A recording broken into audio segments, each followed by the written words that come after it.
बिस्मिल्लाहिर्रहमानिर्रहीम। मोअज़्ज़िज़ मेहमानान गिरामी, मुझी अदियूं भेणियूं, ख़वातीन वज़रात, अस्सलामु अलैकुम।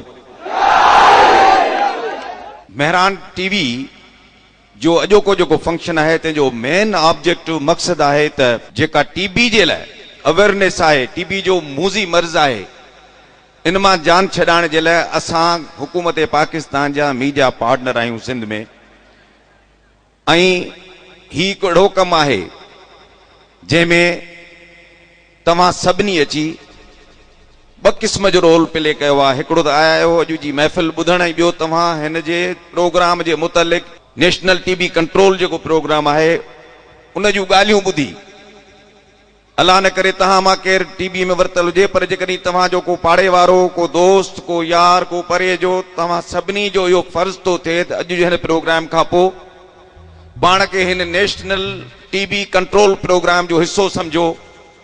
ऐं असां कोशिश कयूं त हर उन दोस्त खे जंहिंखे बि टीबी आहे त उहो हिन टीबी जो मुकमिल इलाज कराए, हिन मां छुटकारो हासिल करे। कुछ वक्त अॻु में हिन मूज़ी मर्ज़ जो को इलाज कोन हूंदो, पर हाणे इलाज आहे, पर 8 महीना उन इलाज खे जारी रखणु तमामु ज़रूरी आहे। तंहिंजे करे अॼु खां पोइ तव्हां ऐं असां हिन प्रोग्राम जा पयामबर आहियूं। इहो पयाम ऐं पैगाम खणी पंहिंजे ज़िले जे कुंड कुड़छ में, पंहिंजे शहर जे कुंड कुड़छ में खणी पहुचायूं त जीअं असां हिन मूज़ी मर्ज़ सां विड़ी सघूं।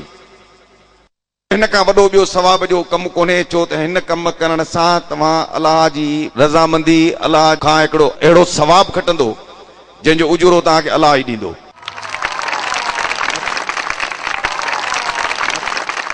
अॼु प्रोग्राम जी जेका इनफरादियत आहे सा इहा बि आहे त तव्हां ऐं असां में मौजूदु आहे आईंदह जो हिकिड़ो अहिड़ो नुमाइंदो, आईंदह जो हिकिड़ो अहिड़ो लीडर जेको तव्हां ई असां मां आहे, अॻिते हली तव्हां ई असांजी ख़िदमत कंदो।